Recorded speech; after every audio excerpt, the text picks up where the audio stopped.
பார்த்து என் மூஞ்சில அடிக்கிறீங்க. நான் 1 hour எரிஞ்சிட்டு இருக்கேன். டெவலப் பண்ணி அந்த பாயிண்ட போடுமே. நான் டிராமா கிரியேட் பண்ணலங்க. மூஞ்சில இப்படியே பேசுறாங்க. மூஞ்சி எப்பா பண்ண முடியாது. நண்பர்கள் அனைவருக்கும் வணக்கம். இன்னைக்கான 3வது ப்ரோமோவை ரிலீஸ் பண்ணிருக்காங்க.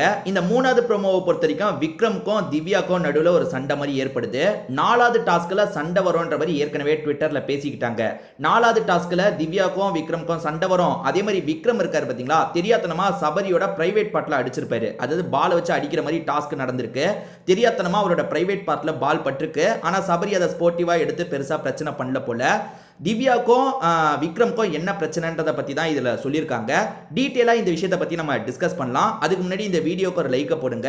ரெக்வஸ்ட்டாக தான் இந்த விஷயத்தை கேட்குறேன். நீங்கள் லைக் போட்டிங்கன்னா இந்த வீடியோ இன்னும் கொஞ்சம் பூஸ்ட் ஆகிறதுக்கு ஹெல்ப்ஃபுல்லாக இருக்கும். ஸோ பார்த்துட்டு இருக்கவங்க தயவு செஞ்சு ஒரு லைக்கை போட்டு கண்டினியூ பண்ணுங்க. இன்னும் நம்ம சேனலை சப்ஸ்கிரைப் பண்ணலன்னா சப்ஸ்கிரைப் பண்ணி வச்சுக்கோங்க. அது என்னன்னு பார்த்தீங்கன்னா, என்ன டாஸ்க்னே நமக்கு முதல்ல தெரியலங்க. எனக்கு கிளியராக தெரியல.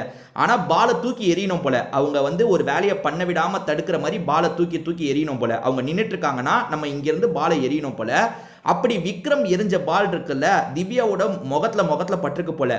திவ்யா என்ன சொல்றாங்கன்னா, என்ன சொல்லியிருக்காங்கன்னா, மூஞ்சில அடிக்காம விளையாடுங்கன்ற மாதிரி, அதாவது மூஞ்சில அடிக்காம வேற எங்கேயாவது அடிங்கன்ற மாதிரி சொல்லியிருக்காங்க போல. நான் வேணும்ட்டேவா பண்ணேன், நான் வேணும்ட்டே பண்ண மாதிரி பேசிட்டு இருக்கீங்களே அப்படின்ற மாதிரி விக்ரம் இந்த இடத்துல பிரச்சனை பண்றாரு. யாரை பஞ்சாயத்தா வச்சு பண்றாரு, சாண்ட்ரா கிட்ட பஞ்சாயத்து மாதிரி இவர் சில விஷயங்களை சொல்லிட்டு இருக்காரு. அப்படி பஞ்சாயத்து நடந்துட்டு இருக்கும் போது திவ்யா ஒன்று சொல்றாங்க, குறி பார்த்து அடிக்கிறீங்க அப்படின்னா நான் சொன்னேன், அதாவது மூஞ்சில தான் நீங்க எய்ம் பண்ணி அடிக்கிறீங்க நான் சொன்னேன், மூஞ்சில அடிக்காத மாதிரி நீங்க விளையாடுங்க, அதாவது கொஞ்சம் கவனமா இருங்க, ஃபேஸை டார்கெட் பண்ணாம மற்ற இடத்த டார்கெட் பண்ணி அடிங்கன்னு தான் சொன்னேன், நீங்க மூஞ்சை தான் டார்கெட் பண்ணி அடிக்கிறீங்கன்னு நான் சொன்னேனா, நான் அப்படி சொல்லவே இல்லைன்ற மாதிரி சொல்றாங்க. இவர் என்ன சொல்றாருன்னா, 1 மணி நேரத்துக்கு மேல நான் எரியறமா, அதாவது அந்த கையில ஒரு பாலா 1 மணி நேரத்துக்கு மேல எரிஞ்சிட்டு இருக்கேன், நான் பிளான் பண்ணிலாம் அடிக்கிறது இல்ல, ஆனா நீங்க அப்படி அடிச்ச மாதிரி கொண்டு வரீங்க அப்படின்ற மாதிரி சண்டை போடுறாரு. இப்படி மாத்தி 2 பேருமே சண்டை போட்டுட்டு இருக்காங்களா. இப்படி சண்டை போட்டுட்டு இருக்கும்போது திவ்யா ஒரு விஷயத்த சொல்றாங்க, ஏதாவது ஒரு பாயிண்ட பிடிக்கணும், அதை வச்சு டெவலப் பண்ணி பிரச்சனை வரைக்கணும், அப்படிதானே பண்ணிட்டு இருக்கீங்க, உங்களோட பிளானை பத்தி எனக்கு தெரியும், நீங்க பண்ற டிராமாவை பத்திலாம் எனக்கு தெரியும்ன்ற மாதிரி சொல்றாங்க. விக்ரம் உள்ள நடந்து போயிட்டு இருக்கும்போது இந்த விஷயத்த சொல்றாங்க. 2 பேருமே அவங்க வேலையை பார்த்துட்டு அங்கிட்டும் இங்கிட்டும் நடந்துகிட்டே தான் பேசிட்டு இருக்காங்க. அப்ப விக்ரம் இருக்கார்ல, ஓஹோ நான் டிராமா பண்றேனா, நீ தான் டிராமா பண்ற, ஒண்ணுமே இல்லாத ஒரு விஷயத்தை உருவாக்கி நீ தான் டிராமா பண்ற அப்படின்ற மாதிரி சொல்றாரு. திரும்பி அவங்க பேசிட்டு இருக்காங்க, என்னமோ மூஞ்சில தான் நீங்க குறி வச்சு அடிக்கிறீங்கன்னு நான் சொன்ன மாதிரி இருக்கு, நான் அப்படிலாம் சொல்லவே கிடையாது, நீங்க தான் அப்படி கிரியேட் பண்ணிட்டு இருக்கீங்க, நீங்க தான் அப்படி சண்டை பண்றீங்க அப்படின்ற மாதிரி திவ்யா சண்டை போடுறாங்க. ஆக்சுவலாக திவ்யா முதல்ல கானா வினோத்தை பிடிச்சி வச்சிருந்தாங்க. கானா வினோத்துக்கும் திவ்யாவுக்கும் தான் அடிக்கடி முட்டிக்கிட்டே இருக்கும், பார்த்துருப்பீங்க. ஆனால் என்னன்னு தெரியல, இப்போ கானா வினோத்து உசாரா தப்பிச்சிடுறாரு. விக்ரம் தான் வேணும்ட்டே இவங்க கிட்ட வம்பு அடிக்கிறாரா, இல்லை திவ்யா சண்டையை ஃபார்ம் பண்ணுறாங்களான்னு தெரியல. அந்த டாஸ்க்கை நம்ம பார்த்தா தான் தெரியும். ஸோ இவங்க 2 பேருக்குள்ள தாங்க கடைசியாக அந்த செகண்ட் டாஸ்கில் கூட கொஞ்சம் நான் ஹார்ஷாக நடந்துக்கிட்டேன், சாரின்ற மாதிரிலாம் கேட்டிருப்பாரு. அதெல்லாம் எனக்கு பிரச்சனை இல்லைன்ற மாதிரி திவ்யா சொல்லியிருப்பாங்க. என்னன்னு தெரியல, விக்ரமுக்கும் திவ்யாவுக்கும் சுத்தமாக செட் ஆகிறது இல்லை. நிறைய பேர் என்ன சொல்கிறாங்கன்னா, விக்ரம் வீட்டை சேர்ந்தவங்களாம் வரும்போது திவ்யாவோட சப்போர்ட்டை பற்றி விக்ரம்க்கு தெரிய வந்துருச்சு, திவ்யாவுக்கு வெளியே சப்போர்ட் இருக்கிறது தெரிய வந்ததுனால வேணும்ட்டே டார்கெட் வச்சு அடிக்கிறாருன்ற மாதிரி சொல்கிறாங்க.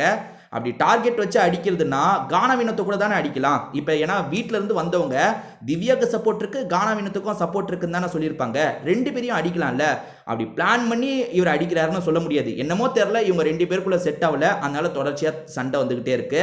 இதை தாண்டி 5வது இந்த டாஸ்க்கை பொறுத்த வரைக்கும் இப்போ நடந்தது பார்த்தீங்களா, இந்த 4வது டாஸ்க்கை பொறுத்த வரைக்கும் சபரி தான் ஜெயிக்க போறதா சொல்லிட்டாங்க. 5வது டாஸ்க்கை பொறுத்த வரைக்கும் பார்வதி தான் ஜெயிக்க போறதா சொல்லிட்டாங்க. நியூஸ்லாம் எப்பயோ வந்துருச்சுங்க. நம்ம இன்னைக்கு காலையில வீடியோலயே அந்த விஷயத்தெல்லாம் சொல்லியிருப்போம். ஸோ கடைசி இந்த 5 டாஸ்க் முடிவில் சபரி தான் ஃபர்ஸ்ட் இருக்காரு, பார்வதி கமருதீன் அடுத்த இடத்துல இருக்காங்க.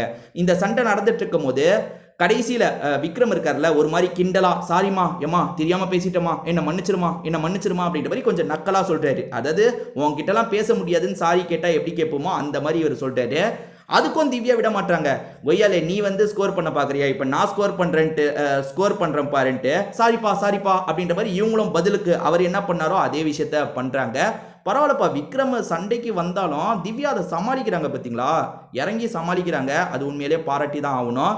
ஏன்னா ஒரு ஸ்டேஜில் இப்போ சுபிக்ஷாக்கெல்லாம் சண்டை வந்தால் சுபிக்ஷா ஒரு ஸ்டேஜில் வேணாம்ப்பா அப்படின்னு கொஞ்சம் அடங்கி போயிடுவாங்க. ஆனால் திவ்யா அப்படிலாம் போக மாட்டாங்க. 2 பேருமே மாற்றி சண்டை போட்டுகிட்டே இருக்காங்க. இன்னும் 1 டாஸ்க்கு 2 டாஸ்க்கு தான் நடக்க போகுது போலங்க. 5 டாஸ்க்கு முடியுதுல்ல, இன்னையோட 5 டாஸ்க்கு முடிஞ்சிடும். அதுக்கப்புறம் 2 டாஸ்க்கு நடக்குமா 3 டாஸ்க்கு நடக்குமான்னு தெரியல. ஸோ வந்து வின்னர் யாரா இருக்க, சபரியா இருக்க தான் இப்போதைக்கு வாய்ப்பு பிரகாசமா தெரியுது. என்ன நடக்குதுன்றதை பொறுத்து இருந்து தான் நம்ம பார்க்கணும். இதை பத்தி உங்களுக்கு ஏதாவது கருத்து இருந்தா கமெண்ட் செக்ஷன்ல சொல்லுங்க. திரும்பி வேற ஒரு வீடியோல பார்க்கலாம்.